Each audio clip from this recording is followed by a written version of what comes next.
नमस्कार, आप देख रहे हैं सी न्यूज भारत। मैं हूं आपके साथ ज्योति अरोड़ा। वक्त हो गया है न्यूज बुलेटिन का, जिसमें हम जानेंगे कि चंदौली के सांसद व भारी उद्योग मंत्री डॉक्टर महेंद्र नाथ ने किस जिले का दौरा किया, कहां मनाई गई स्वर्गीय अटल बिहारी वाजपेयी की जयंती, भाजपा नेता व कुंडेश्वर मंदिर ट्रस्ट के सदस्य विकास यादव ने कहां की प्रेस कॉन्फ्रेंस। इन सभी खबरों पर करेंगे विस्तार से चर्चा। तो आइए शुरू करते हैं जिलेवार खबरों का सिलसिला। जिला बिजनौर के नगीना विधानसभा बहुजन समाज पार्टी के प्रत्याशी इंजीनियर बृजपाल सिंह ने नगीना गांव के मोहल्ला पटेरी में शादाब अंसारी के निवास पर एक जनसभा को संबोधित करते हुए कहा कि भारतीय जनता पार्टी की सरकार में दलित और अल्पसंख्यक पर हो रहे लगातार अत्याचार पर व उन पर लगाए जा रहे झूठे मुकदमे बढ़ते जा रहे हैं। भारतीय जनता पार्टी की सरकार में महंगाई और भ्रष्टाचार चरम सीमा पर है। प्रदेश के मुख्यमंत्री बढ़ती महंगाई पर कोई ध्यान नहीं दे रहे हैं। आपको नगीना बसपा से विधानसभा प्रभारी बनाया गया है, प्रत्याशी बनाया गया है, उसके बारे में आप बताइए। आज कहाँ कहाँ का भ्रमण रहा, पार्टी ने क्या आपको निष्ठा दी? देखिए, नगीना विधानसभा से बहन जी ने मुझे अपना आशीर्वाद दिया और प्रत्याशी के रूप में जो यहाँ भेजा है, तो दिन भर का मेरा प्रोग्राम तो कई जगह करा। आज मेरे पास जो दिन में जो सैनी समाज है उनका एक बड़ा प्रोग्राम था पूरी विधानसभा से। सैनी समाज ने भी आज मुझे पूरा समर्थन दिया कि इस बार हम एक वोट बहुजन समाज पार्टी को देंगे और बहन जी को 5 बार मुख्यमंत्री बनाने का उन लोगों ने पूरा जो है आश्वासन दिया है। और सैनी समाज के साथ साथ मैं सर्व समाज में जा रहा हूँ। सुबह मैं गांव में गया था, वहाँ मुस्लिम समाज ने भी मुझे पूरा समर्थन दिया कि इस बार जो है हम सब लोग मिलकर नगीना साहब को पूरा आश्वासन दिया कि बहुजन समाज पार्टी की सीट निकालें। नगीना विधानसभा में अगर आप विधायक चुने गए तो उसके बाद यहाँ जो दूरदर्शा नगीने की जनता की है उसके बारे में बताइए, आप क्या विकास कार्य करेंगे? देखिए, आप लोग मीडिया के लोग हैं, आपको बहुत। बिजनौर से सीनू संवाददाता सलीम हाशमी के साथ वसीम वारसी की रिपोर्ट। बिजनौर सिपाही हुआ रिश्वत लेते हुए सीसीटीवी कैमरे में कैद, सोशल मीडिया पर हो रहा वीडियो वायरल। बिजनौर कोतवाली देहात थाना क्षेत्र के शाहजहांपुर में तैनात डायल 112 पर आरोपी सिपाही ग्राम प्रधान के घर पहुंच के रिश्वत लेते हुए सीसीटीवी कैमरे में कैद। ग्राम प्रधान ने सोशल मीडिया पर वीडियो वायरल। वीडियो को देखते ही पुलिस प्रशासन में मचा हड़कंप। आज सोशल मीडिया पर एक वीडियो वायरल हुआ था एक पुलिस वाले द्वारा घूस लेने के संबंध में। इसका संज्ञान लेते हुए प्रथम दृष्टया जांच कराई गई तो 112 का आरक्षी चालक मंडल कुमार किरतपुर गांव के कढ़ीपुर गांव में भूमि विवाद के एक इवेंट पर वहां पर गए थे।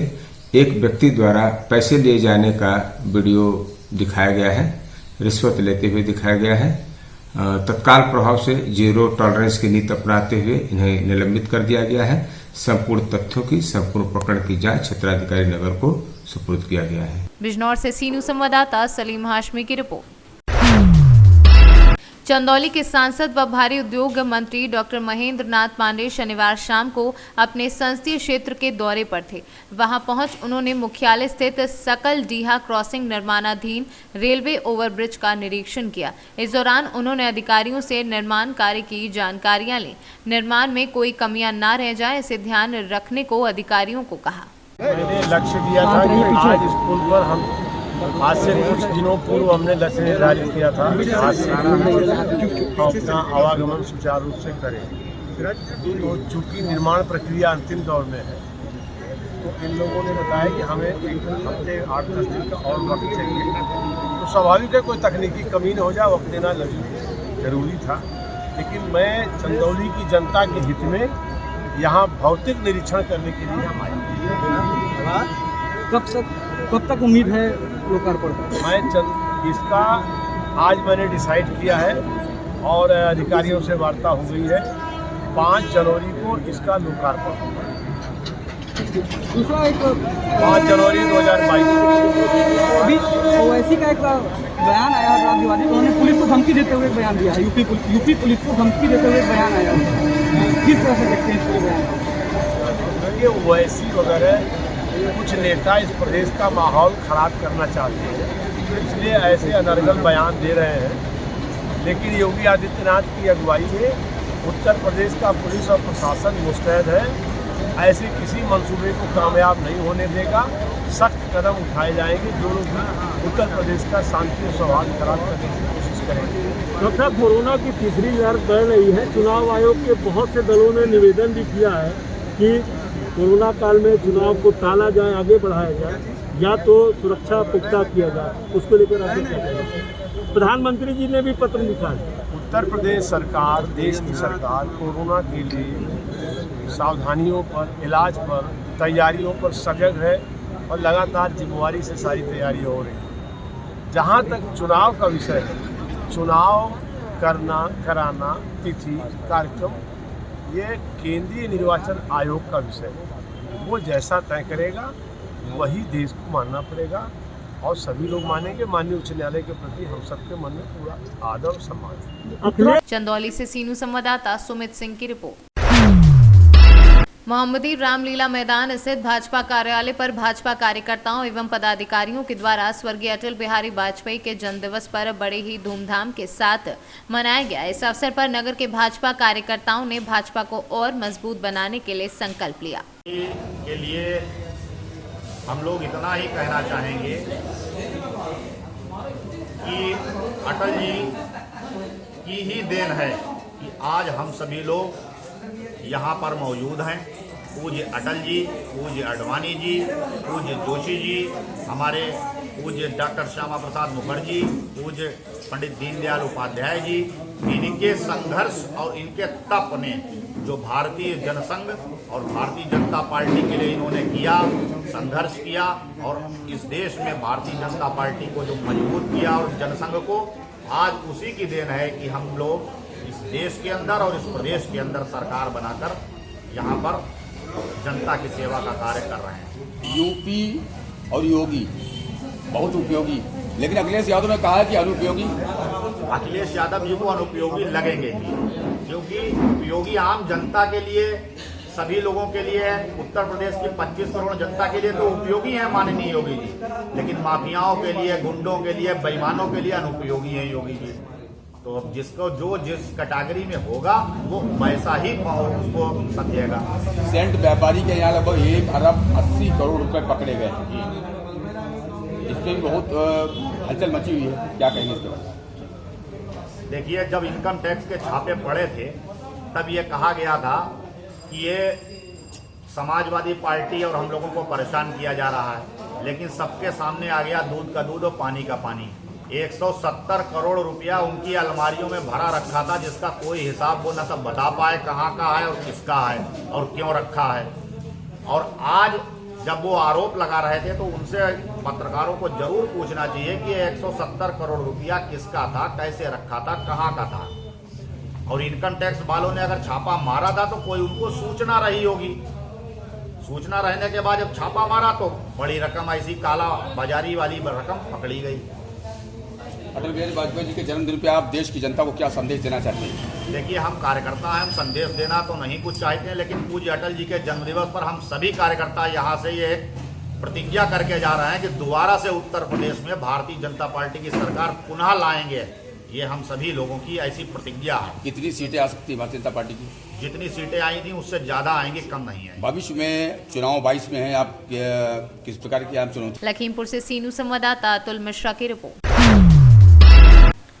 आज शहर के एक प्राइवेट होटल में भाजपा नेता कुंडेश्वर मंदिर ट्रस्ट के सदस्य विकास यादव द्वारा एक प्रेस कॉन्फ्रेंस का आयोजन किया गया। उनके द्वारा बताया गया कि कुंडेश्वर ट्रस्ट के चुनाव को तकरीबन 4 वर्ष बीत चुके हैं, लेकिन पुनः चुनाव नहीं कराए जा रहे हैं, जिसको लेकर उनको द्वारा एसडीएम से शिकायत की गई थी। एसडीएम ने पत्र के माध्यम से ट्रस्ट से जानकारी मांगी थी कि आगामी चुनाव न कराने का कारण स्पष्ट किया जाए। साथ ही भाजपा नेता विकास यादव ने बताया कि कुंडेश्वर धाम में कई समस्याएं बनी हैं, जिससे मंदिर में आने वाले श्रद्धालुओं को परेशानी आती है, चाहे वह शौचालय की समस्या हो या टीन शेड की समस्या हो या बैठने की समस्या हो, एवं गंदगी का अंबार कुंडेश्वर प्रांगण में लगा रहता है। और बताया गया कि ट्रस्ट द्वारा कुंडेश्वर धाम का विकास नहीं कराया जा रहा है, ट्रस्ट अपने मनमाने ढंग से कार्य कर रहे हैं। साथ ही बताया कि वर्तमान में जो अध्यक्ष पद पर पदस्थ है नंदकिशोर दीक्षित एक शासकीय सेवक भी है, एवं साथ में टीकमगढ़ विधायक राकेश गिरी के निज निवास के पद पर भी कार्य कर रहे हैं, और साथ ही ट्रस्ट के अध्यक्ष पद भी उन्हीं के पास है, लेकिन उनके द्वारा कुंडेश्वर धाम के विकास की ओर कोई ध्यान नहीं दिया जा रहा है और चुनाव न कराकर अध्यक्ष पद पर अपना कब्जा जमाए है। विकास द्वारा मांग की गई है कि ट्रस्ट के चुनाव कराए जाएं ताकि कुंडेश्वर धाम की विकास की धारा प्रवाहित हो सके। जी आज जो प्रेस कॉन्फ्रेंस की है, क्या मुद्दा था? आज की प्रेस कॉन्फ्रेंस का मुख्य उद्देश्य मध्य प्रदेश की प्रमुख पर्यटन स्थली बुंदेलखंड की प्रमुख धार्मिक नगरी श्री शिवधाम कुंडेश्वर का विकास। हमारा एकमात्र उद्देश्य है हमारे क्षेत्र के कुंडेश्वर का विकास। इसके लिए इसके प्रबंध संचालन एक प्राइवेट ट्रस्ट द्वारा किया जाता है। उस ट्रस्ट के काफी समय से चुनाव नहीं हो रहे हैं, जो नियम विरुद्ध है। इससे मेरा प्रशासन से अनुरोध है कि वहां पे चुनाव कराए जाए, और यदि चुनाव संभव नहीं है तो वहां पर मंदिर की व्यवस्थाओं तत्काल प्रशासन अपने अधीन ले ले, ताकि वहां आने वाले श्रद्धालुओं और दर्शनार्थियों को वह समुचित सुविधाएं उपलब्ध हो सके जिसके वो हकदार हैं। क्या व्यवस्थाएं वहाँ में क्या चाहिए, किस तरह की व्यवस्था? मंदिर परिसर में सबसे बड़ी बात तो मंदिर का आज तक सीमांकन नहीं हुआ, बाउंड्री वाल होनी चाहिए, पार्कों का जीर्णोद्धार होनी चाहिए, टूटे पड़े हैं बच्चों के झूले, पार्क में घास तक नहीं है, वहां आने वाली श्रद्धालुओं के लिए क्लब कॉम्प्लेक्स की व्यवस्था कराई जाए, नदी पर नहाने वाली माता बहनों के लिए चेंजिंग रूम की व्यवस्था कराई जाए, आंचल कक्ष का निर्माण कराया जाए, सुरक्षा की दृष्टि से पर्यटन पुलिस चौकी की स्थापना कराई जाए। ऐसी तमाम विकास संबंधी मांगे हमारी जो पूरी होनी चाहिए। आप ट्रस्ट में सदस्य हैं कि इसका आवक जावक का हिसाब कब से नहीं हुआ है? ट्रस्ट का मेरी याददाश्त के अनुसार ट्रस्ट का काफी दिनों से बैठक नहीं बुलाई गई है, जो बैठक होनी चाहिए और चुनाव भी होने चाहिए। अभी वर्तमान में जो अध्यक्ष पद पर है कौन है, वो उनके पास कौन से पद है? वर्तमान में कुंडेश्वर के ट्रस्ट अध्यक्ष पद पर नंद किशोर दीक्षित जी हैं, जो वर्तमान में शासकीय सेवा में भी हैं और विधायक के निज सचिव भी हैं। विधायक जी दबाव डाल रहे हैं, उनको हटाया नहीं है। इस संदर्भ में तो ट्रस्ट अध्यक्ष ही बेहतर बता पाएंगे कि वो क्यों आखिर चुनाव नहीं कराना चाह रहे हैं। अभी शासन क्यों नहीं सुन रहा, आपकी बात क्यों बताइए कि दबाव इस तरह की बात मांग रहे हैं? इस संदर्भ में प्रशासन ही बेहतर तौर पर बताया जाएगा। मेरा तो एकमात्र उद्देश्य है कि या तो चुनाव कराएं या फिर व्यवस्थाएं शासन की। आपको क्या लगता है कि चुनाव की क्यों चल रहा है, प्रशासन की इसमें ये दिख रहा है ट्रस्ट के द्वारा? मेरे आग्रह पर एसडीएम टीकमगढ़ द्वारा ट्रस्ट के अध्यक्ष को नोटिस जारी कर कारण पूछा गया है। कारण सामने आने पर पता चलेगा कि आखिर क्यों चुनाव नहीं हो रहा। टीकमगढ़ से सीनू संवाददाता गिरीश कुमार खरे की रिपोर्ट। दातागंज थाना क्षेत्र के गांव से एक लड़की 3 महीने पहले संदिग्ध परिस्थितियों में एक लड़के के साथ गायब हो गई थी। वहीं पीड़ित परिजनों का आरोप है कि लड़की को तमंचे की नोक पर ले गए थे। हालांकि इस मामले में दातागंज कोतवाली में एफआईआर भी दर्ज है, लेकिन पीड़ित पक्ष का आरोप है कि मामले में कोई कार्यवाही नहीं की जा रही है। वहीं 2 दिन पहले पीड़ित मां ने एक वीडियो वायरल कर कार्यवाही की मांग की थी, जिसमें भारतीय किसान यूनियन ने पीड़िता का समर्थन करते हुए धरना प्रदर्शन किया और ज्ञापन दातागंज एसडीएम राम शिरोमणि को सौंपा, जिसमें दातागंज एसडीएम ने 3 दिन में कार्यवाही करने का आश्वासन दिया है। भारतीय किसान यूनियन के कार्यकर्ताओं ने कहा है कि यदि 3 दिन में कार्यवाही नहीं होती है तो वह चक्का जाम आंदोलन करेंगे। इस समय हम दातागंज तहसील क्षेत्र के समरेर ब्लॉक पे हैं, जहां किसान यूनियन का धरना प्रदर्शन चल रहा है। ये धरना प्रदर्शन क्यों चल रहा है और किस लिए चल रहा है, क्या मांगे हैं, आइए हम इनसे जानते हैं। जी, शुभ नाम आपका? सियाराम कश्यप, तहसील अध्यक्ष दातागंज। जी, किस लिए आप धरना प्रदर्शन कर रहे हैं? यहाँ थाना कोतवाली दातागंज के गांव समरेर ब्लॉक में एक गांव है, वहाँ से 3 महीने से एक लड़की गायब है। बहला फुसकार कर ले गए हैं, तमंचों के बल पर ले गए हैं और पुलिस इसमें कुछ कार्रवाई नहीं कर रही है। जी, 3 महीने से क्या पुलिस ने एफआईआर दर्ज की है? एफआईआर दर्ज है, बहरहाल लड़की को बरामद नहीं कर रहे हैं। अच्छा, क्या पीड़ित परिवार जो उच्च अधिकारी हैं, जैसे वरिष्ठ पुलिस अधीक्षक, किसी से मिला है? जी, सबसे मिल चुके हैं। आज आपने किसको ज्ञापन दिया है? आज उपजिला अधिकारी को। क्या आश्वासन मिला है? कह गए हैं वो कि मैं कार्रवाई को आगे बढ़ाऊंगा। यदि आपकी मांगें पूरी नहीं होती हैं तो क्या करेंगे? हाँ, 3 दिन का अल्टीमेटम दिया, तीसरे दिन हम यहाँ जाम लगाएंगे। जी, क्या घटना हुई है आपके साथ? सब हमारी लड़की वो बैला फुसला के तमंचा की नोक पर ले गए। गांव के ही लोग हैं? हाँ, सब गांव के ही लोग हैं। वो अब तक क्या कार्रवाई हुई है? कुछ कार्रवाई नहीं हुई है और मुलजिम को लाते हैं जो छोड़ देते हैं जो लोग। लड़की की एज कितनी है आपकी उम्र? ऐसी है 13-14 साल की है लगा। कहाँ से उठा के ले गए थे उसके लिए? ऐसे गांव के पास में खेत था, उधर घूमने घामने के हिसाब से गई थी, वहीं से ले गया वो। क्या रंजिश चल रही थी उन लोगों? कोई रंजिश नहीं थी। पुलिस ने अब तक क्या कार्रवाई की है? वहाँ जाते हैं, दबारा दबोरे के भगा देते हैं पुलिस वाले। क्या आप उच्च अधिकारियों से मिले? हाँ हाँ, बरेली भी गए थे और बधाइयों गए SDM के पास, और बरेली हो गए, सब जगह गए, कोई सुनते ही नहीं है कहीं से। क्या आश्वासन मिला था आपको? क्या कहते हैं वो लोग? वो तो कह देते हैं, मगर जहाँ के पुलिस वाले सुनते ही नहीं है कुछ। और यहाँ की पुलिस से मिलते हो तो वो क्या कहते हैं? वो भी नहीं सुनते हैं, कह देते हैं हम जाते हैं, कोई मिलता ही नहीं है, हम क्या करें। आज किसान यूनियन आपके साथ है, प्रदर्शन कर रही है, तो क्या कहना चाहिए? हम जाए चाहते साहब हमारी लड़की मिल जाए। जी, मेरा नाम प्रमोद कुमार सिंह है, मैं भारतीय किसान यूनियन से जिला उपाध्यक्ष हूँ। जैसा कि आज दातागंज तहसील क्षेत्र में समरेर ब्लॉक में आज हमने धरना प्रदर्शन एक लड़की के मामले को लेकर किया जो संबंधित थाना कोतवाली दातागंज से है। ऐसा ही एक मामला संबंधित थाना कोतवाली दातागंज में ग्राम देवरी का है। बड़े शर्म की बात है कि जिन बहन बेटियों को पूजने का काम इस देश में किया जाता है, उन बहन बेटियों का शोषण किया जाता है। और इससे भी बड़े शर्म की बात है कि सबका साथ सबका विकास वाली जो सरकार चल रही है, बहन बेटियों की सुरक्षा के लिए जो आए दिन नई नई स्कीमें, नई नई योजनाएं निकाली जाती हैं, उसके बावजूद बहन बेटियों का शोषण लगातार हो रहा है। पुलिस हमारी सुरक्षा के लिए जो तैनात की जाती है, अगर कोई मजदूर या गरीब पुलिस के पास जाता है तो उसकी शिकायत सुनने की बजाय उसे वहाँ से भगा दिया जाता है, उसे गालियाँ दी जाती हैं, उसका अपमान किया जाता है। तो अगर ये दो मामले जो हैं दातागंज थाना कोतवाली के, अगर ये इनका समाधान 3 दिन के अंदर अंदर नहीं हुआ तो भारतीय किसान यूनियन तहसील दातागंज क्षेत्र में चक्का जाम करेगी, जिसकी जिम्मेदारी शासन प्रशासन की स्वयं होगी। बदायूं से सीनू संवाददाता ओमवीर की रिपोर्ट।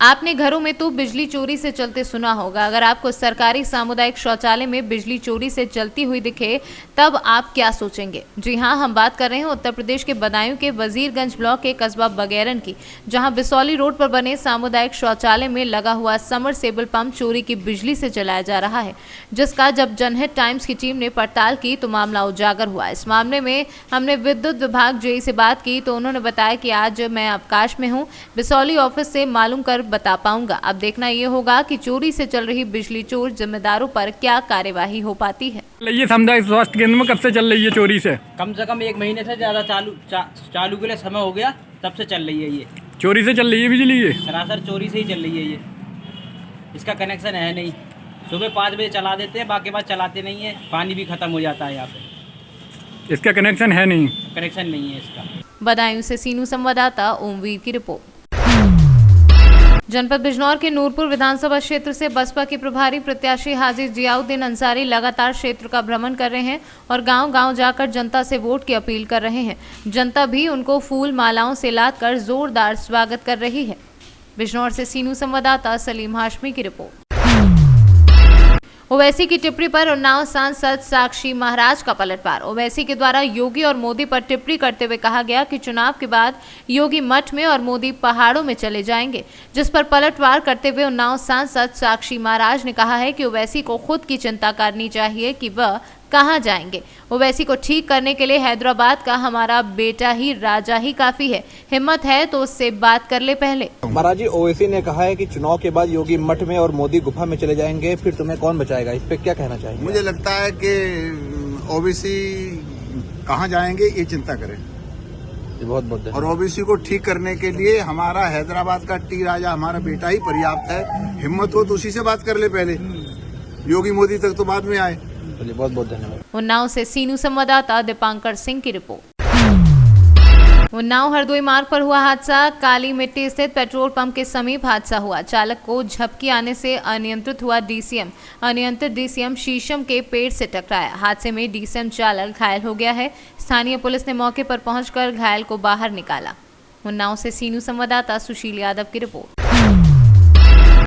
आजमगढ़ में बाबूजी इंजीनियर राम नयन शर्मा के देवलोक गमन के स्मृति दिवस व पूर्व राष्ट्रपति ज्ञानी जैल सिंह के निर्वाण दिवस पर भगवान विश्वकर्मा पूजन उत्सव व महायज्ञ का आयोजन शहर के सफरुद्दीनपुर स्थित श्री विश्वकर्मा मंदिर के सामने सिंहासनी वाटिका में हुआ। यज्ञ के उपरांत प्रसाद वितरण व भंडारा किया गया। वहीं सांस्कृतिक कार्यक्रम के भजन में गायन उजाला विश्वकर्मा, राकेश विश्वकर्मा, मनीषा विश्वकर्मा व अन्य लोगों ने प्रस्तुति की। इस दौरान परिसर में श्रम पंजीकरण लाभार्थी शिविर श्रम विभाग की तरफ से लगाया गया। अच्छा देते हुए आज के कार्यक्रम के बारे में बताएं। पूर्व राष्ट्रपति कालिंदी निर्मल शर्मा मेरा नाम है। मैं उत्तर प्रदेश गोरखपुर की रहने वाली हूँ और मैं विश्वकर्मा समाज की लड़की हूँ। मैं भारत की प्रथम महिला साइकिल यात्री हूँ जो 2 राष्ट्रपति पुरस्कार, 28 गवर्नर पुरस्कार, 20 मुख्यमंत्री पुरस्कार, 600 IAS IPS पुरस्कार हमने प्राप्त किया है, जो सामाजिक कार्यों में हमने किया है। और अभी जो हम जो कार्यक्रम में आए हैं वो अपनी बिरादरी के कार्यक्रम आए हैं जो भगवान विश्वकर्मा महायज्ञ यहाँ पे हो रहा है। तो हमने ये सुन करके और हमारे साथ जो लोग जुड़े हैं वो लोग हमको विशेष करके इस कार्यक्रम के लिए बुलाए हैं। मुझे बहुत अच्छा लग रहा है इस कार्यक्रम में आकर के कि जो कार्यक्रम में ये हमको इतना इस चीज़ का अच्छा लग रहा है कि यहाँ पे मैं पहले ऐसे कार्यक्रम को मैं देख रही हूँ कि जिसमें महिलाएं बढ़ चढ़ कर के हिस्सा ली हैं और ये हमारे समाज के लिए बहुत ही अच्छा होगा। और मैं विश्वकर्मा परिवार के लिए एक संदेश देना चाहूँगी कि हम लोग रोटी बेटी का सौदा करें, क्योंकि हम लोग बटे हुए हैं। कई ऐसे हम लोग कहीं जो शादी है वो कुकास वंश वाले तो कुकास में कर रहे हैं, जो संडिल है वो संडिल में कर रहे हैं, जो भारद्वाज है वो भारद्वाज में कर रहे हैं। लेकिन हमको ऐसा नहीं करना चाहिए। सभी लोगों को मिल करके एकजुट होकर के और विश्वकर्मा समाज के लिए कार्य करना चाहिए। परिचय देते हुए आज के कार्यक्रम के बारे में। मैं doctor Rajesh Vishwakarma, Allahabad high court advocate. आज हम सब लोग यहाँ भगवान विश्वकर्मा का पूजनोत्सव, यज्ञ और भंडारा आयोजित किए हैं, जिसमें बड़ी संख्या में श्रद्धालु लोग आते हैं। इस अवसर पर संगीत भी है, भजन भी है और इसमें क्या है, कुछ लोग बाहर से भी आए हुए हैं। बाहर से अपने से आते हैं सारे लोग, जो है श्रद्धा से ओतप्रोत होकर के इसमें शामिल होते हैं। और इसमें प्रकांड विद्वान ब्राह्मण लोग यज्ञ कराते हैं, अनुष्ठान विधिवत संपन्न कराते हैं। और यह सब कार्यक्रम इंजीनियर राम नयन शर्मा जी जो प्रकांड विद्वान थे, उनकी पुण्यतिथि के अवसर पर, और ज्ञानी जैल सिंह जी जो भारत के राष्ट्रपति रहे, इन दोनों महान विभूतियों के पुण्यतिथि के अवसर पर हम सब लोग यह कार्यक्रम करते हैं। और यह कार्यक्रम एक उत्सव की तरह हम लोग मनाते हैं प्रतिवर्ष। इस तरीके से सारे लोग यहाँ आते हैं। और इस आजमगढ़, मऊ, बलिया, गाजीपुर, वाराणसी, गोरखपुर, इलाहाबाद आदि क्षेत्रों के लोग आते हैं, जौनपुर है, सभी लोग इसमें शामिल होते हैं। आजमगढ़ से सीनू संवाददाता CB भास्कर की रिपोर्ट। बांदा में एक साइको पति ने सनसनीखेज घटना को अंजाम दिया है। मानसिक रूप से अस्वस्थ पति ने पहले पत्नी की कुल्हाड़ी मारकर लहूलुहान कर दिया और उसके 2 दिन बाद खुद भी जहर खाकर अपनी जीवन लीला समाप्त कर ली। घटना के बाद से परिजनों में कोहराम मचा है और सूचना के बाद मौके पर पहुंची पुलिस ने शव को कब्जे में लेकर पोस्टमार्टम के लिए भेज दिया है और पूरे मामले की तफ्तीश में जुट गई है। नाम है आपका? मेरा नाम राम नरेश है। राम नरेश, ये कौन है आपका? ये मतलब पड़ोसी हैं, पड़ोसी मतलब चाचा के लड़के हैं।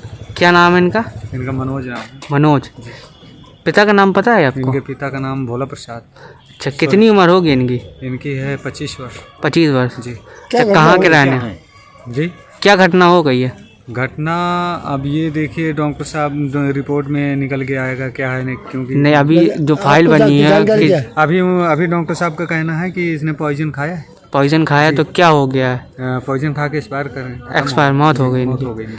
अच्छा, कोई विवाद क्या हुआ था? विवाद इनका पति पत्नी के बीच में है और इसने पत्नी को परसों दिन रात में कुल्हाड़ी से पत्नी के ऊपर हमला किया है, तो जिसकी वजह से जो है ना पत्नी को सदर अस्पताल में लाया गया, यहाँ से इसको रेफर करके कानपुर भेजा गया। अच्छा, ये कहाँ के रहने वाले हैं? ये जौहरपुर गांव है, तिनवारी थाने के अंतर्गत पड़ता है। थाना तिनवारी लगता है। जी। अच्छा, विवाद विवाद किस बात को लेकर होती थी, कोई जानकारी है आपको? विवाद कुछ एक्चुअली में क्या है, इसका मेंटली प्रॉब्लम चल रही है 3 वर्षों से। किसकी? ये जो एक्सपायर कर गया। अच्छा। हाँ, तो ये मतलब शक टाइप में था। शक?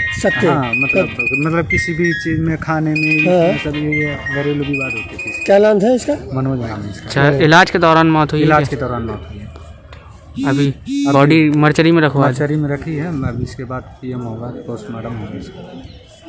बांदा से सीनू संवाददाता कासिद अली सिद्दीकी की रिपोर्ट।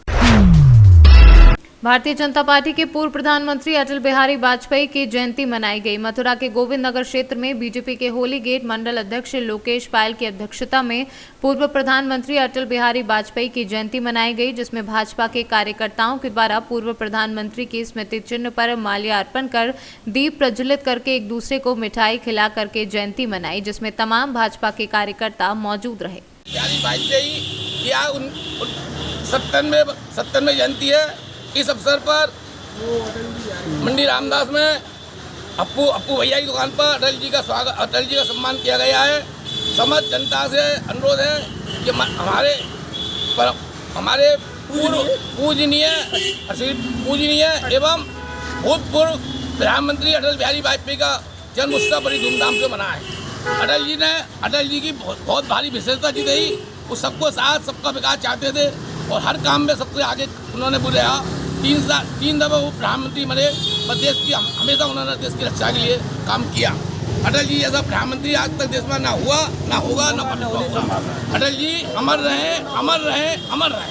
आज अटल जी के जन्मदिन के दिन आप जनता को क्या उपदेश देना चाहते हैं? हम अटल जी के जन्मदिन के जनता को उपदेश चाहते हैं कि अटल बिहारी हमारे परम सिद्ध, परम पूजनीय थे और उनके मार्गदर्शन को आप सब लोग स्वीकार करें।